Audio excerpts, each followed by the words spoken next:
Well, I'm, I suppose, a structural engineer by background. I've been doing structural engineering for 16 years nearly now. I think very early on in my career, I gravitated towards timber design.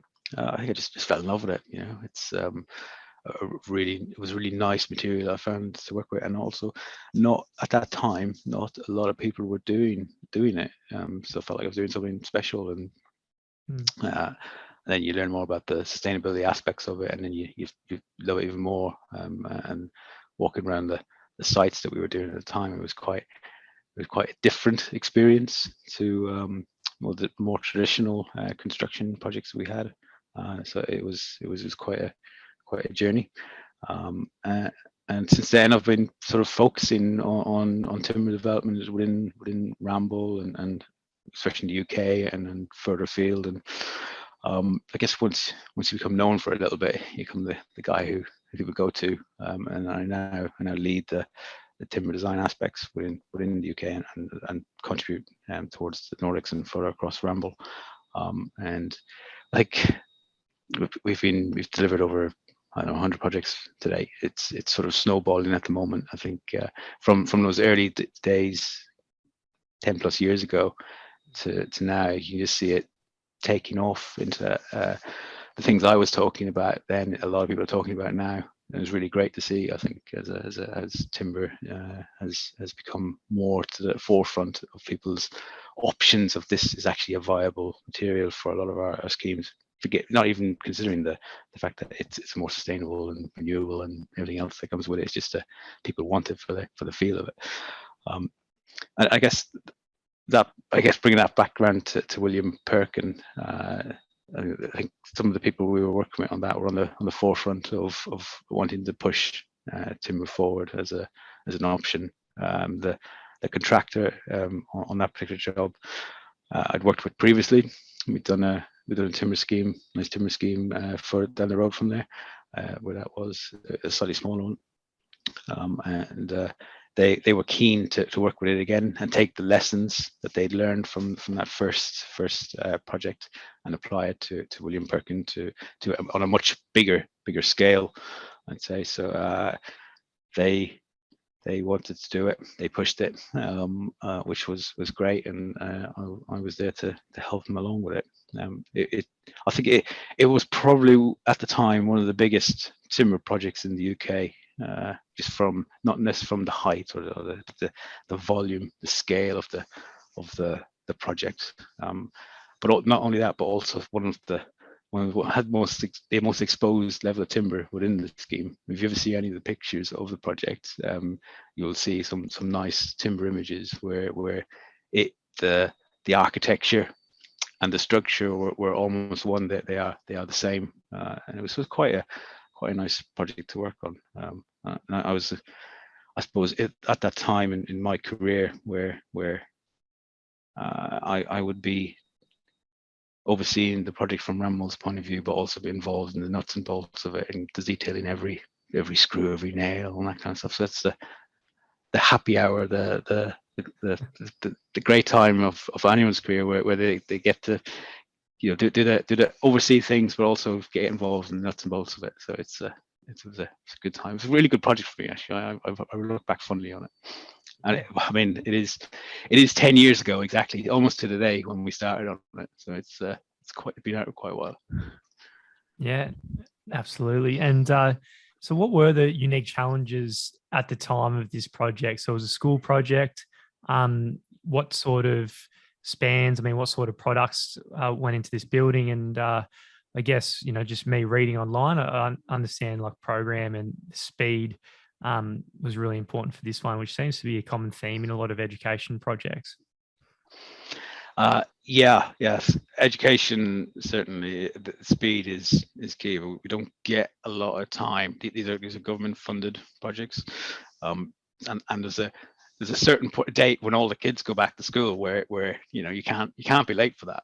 You have to open up on time, and you generally get about just over 18 months from it's a competition based process. So you join a team, put forward a bit of this is the school you want to do, and about once you're selected, you've got about an 18-month period to deliver on that and have it open. So there's not, that's pretty fast really in the world of construction to get complete. So it's you've got to turn out a design and construct it in a relatively quick space.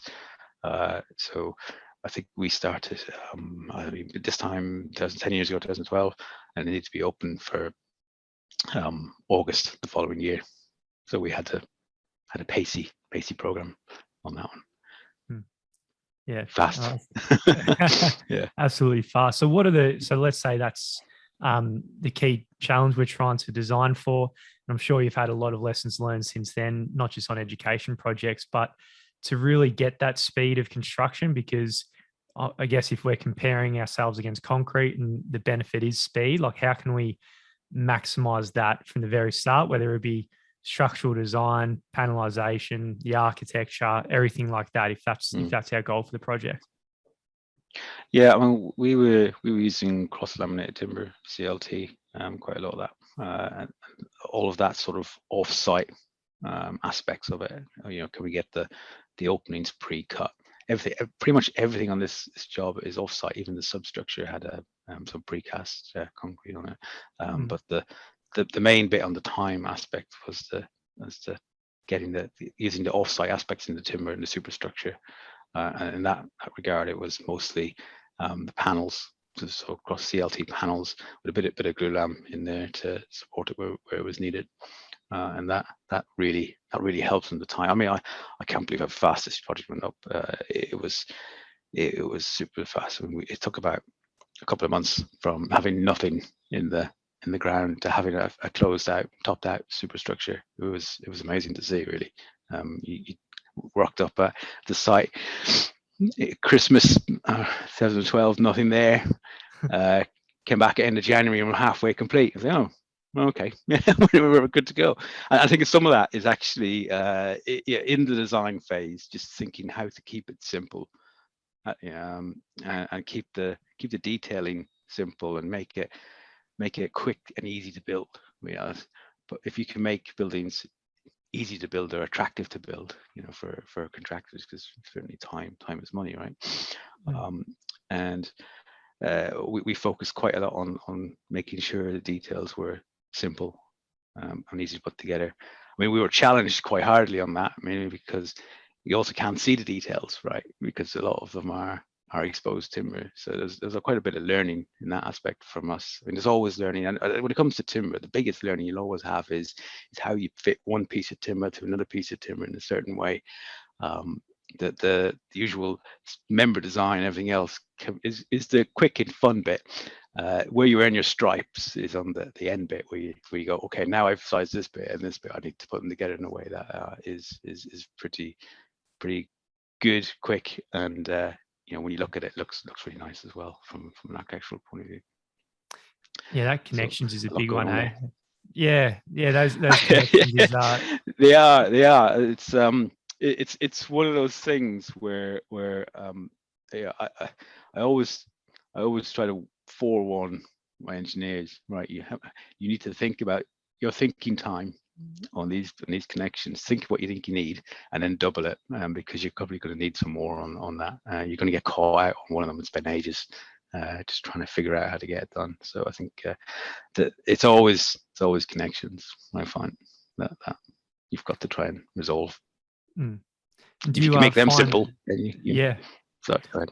Well, do you find modeling it in 3D, is that critical? Like, what are the differences in the difficulties overall? Is it the interaction and the having it exposed from a fire point of view? I mean, what are the things that the major challenges that you'd speak to your grads about with these connections? Well, I think you mentioned modeling in 3D. That's a must, really. You will when you look on 2D, you're most likely to miss some things on it. So having a BIM model of sorts to fly around will help you understand the geometry a lot better and be able to focus on those certain things. I think you've hit a lot of buzzwords there for me just now. Being exposed, fire, and I guess the other one is be careful of your forces. What forces are you're dealing with? So you can get quite big quite fast, and that can have implications on your connection, which you can get to work, but it's other considerations around that. What it looks like, and is it protected in a fire case? So we've it's a lesson everyone has to learn at some point, and it sort of as long as you learn it at the start of the process, and you've got to get your design right from the start. I mean, I think actually a process of owning your design is probably the best way forward for any sort of engineer coming up today. In that, I don't know what's like where you are, but in the UK, there has been a history of engineers would design a building to a certain design stage, maybe stage 3, maybe stage 4, and it might hand over to a specialist, in which case they would then take that own design responsibility from that. I don't agree with that process. I think there's lack of ownership from the front end. Where what you really want to be doing is carrying that responsibility all the way through, and once you've earned your stripes, like I said, on the end bit, you can take that information, you can put it into the next projects, and you do that for 15 years, you're going to know what not to do, which I think is just as important as what you can do. So where to steer things, and that really helps then with because that's what clients pay for. Pay for your knowledge and your experience, and what's the right way to make this project go smoothly. Yeah, it's one of those things. Like in Australia, I've seen a few projects where you've got your project engineer, then you got a specialist CLT engineer, you might have a specialist GLT engineer, then you got a temporary works engineer, and then you got the checking engineer or the cert, and you sometimes end up with that many engineers to design like a 6 or 7 story building. So I don't know if that's we are in the age of specialisms, I guess, in some ways, and I think that's probably going to come to an end at some point or another. It'll be clients will know what they want from the upfront. Okay, I want to do this in timber, so I'll get people in who can do timber. Now, I'm already seeing that happening as of the last few years. So it's the brief has already been set, so that sort of stage of optioneering and thinking about the overall aspect of it gets done either very quickly or just we're going to optioneering, but it's in this type of material phase. Absolutely. I've been my curiosity's taken us away a fair bit from Williams Perkins so far. A little while ago, you were talking about the insane program. I mean, what was the installation rate, and was there multiple cranes on site, or can you just shed some light on that, or is there anything done from design to help that? Sure. I mean, I think we had I'm stretching back 10 years now to think about it, but we had I think it was two cranes on site, and they were carrying normal loads. The typical panels were fine. We had some big beams in the roof levels. I think we had a 18-meter span beam, which we were lifting up in one go, which was quite interesting to see. So just a full continuous beam, was it? 18, because in Europe you got like full 18-meter one with no lap joints or no moment connections. You got one single beam, right? Which is this is a glulam beam, 18 meters. It was actually 2.5 meters deep. It was massive. It was on one of the. It was also formed a bit of an upstand, so it was like a safety thing. So we made it bigger to make the project safer. When you install it, it formed your barrier as a fall protection. But watching that go in, that was really cool actually. But the whole thing took about 2 months with a couple of cranes. I mean, it was just simple detailing. It was like it's a cross wall structure. So it's you build, or platform construction. So you build you build Lego blocks over time, and it's it's quite simple to do and really quick. And I was impressed to see how it was going on. I mean, you can talk about lessons learned on that one. I think because of a lot of the exposed timber on there, there was a little bit, some bits did get wet, had to be rubbed out. Well, some of the learnings from the contractors and all that was about how to deliver these in a bit more way where the high quality timber aspects had more protection to it than the bits that you wouldn't see, so that sort of surface level water wouldn't stain it. Yeah, well, there's a lot in that. Well, is there any so moisture's one, it comes up a lot on the podcast for many reasons, and talking about tolerances to the finishes and everything. So it's that's not a new one that's come up here. Any other lessons learned on the project? And you've had a fair bit of experience since then, Alan, on mass timber projects at the moment. Like, what are the key challenges that you find, and some of the, I guess, things you've learned along the way on your journey? I suppose that moisture one we just touched on is the big one, and making sure there's a moisture plan in place to deal with if water comes in on site, how can it get out? But also if water comes in during the life of the building, how can it get out there as well? So you're not trapping it into place and having detrimental impact on the structure.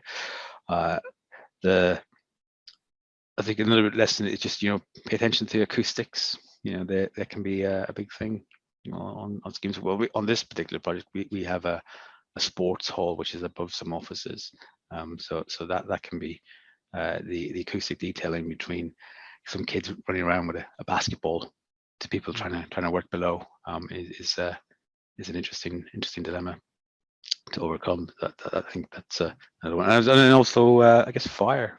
Make sure you got your fire detailing in the right way. If you're encapsulating that, you're covering it, protecting it so the timber isn't part of the fire, then you've got to focus quite quickly onto the niche details of how it's all put together in that aspect, or if it is exposed, how's it going to react in a fire case to it. And I said it again, connections, details, connections. It all comes down to details. I think that's the main aspect of it. The bigger side of things, taking the advantage of all the advantages is probably the best thing. I think if you can maximize, everything advantages that timber and panel systems can give, like less foundations, good tolerance on site, pre-order windows, make the most out of the time advantage that you can. That's going to have a big impact on your costs as well. We used to say a lot of the cost consultants, you can't just take out the structure of steel or concrete or whatever it is and replace it with a timber.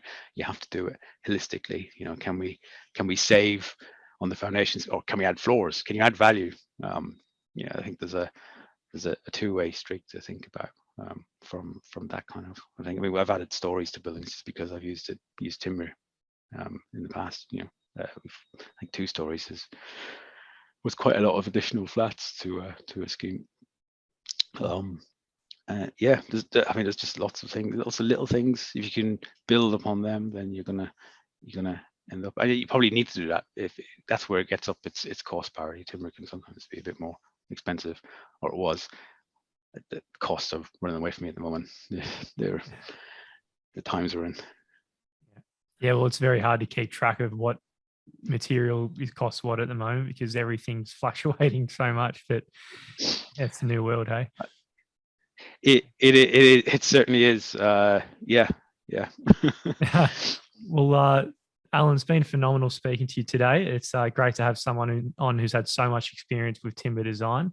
If people want to find out more about yourself or the project, or is there anywhere you want to send people in relation to what we've been speaking about today? Sorry, could you repeat that? I missed that. Is there it's been great speaking to you today. Is there anywhere that people listening right now that they should go and learn more about you or the project? Yeah, we've got a web page from in ramble.com. I suppose if you just Google William Perkin Ramble, you'll find out a bit more about the project. Yeah, I'm easily contactable. I'm on LinkedIn. Is probably one of the easiest places to find anyone these days. So you can look me up there. And I guess on Ramble page as well. Alan Dowdall Ramble. You'll find me there to get in touch. Always happy to talk timber to anybody. So do reach out if you feel the need.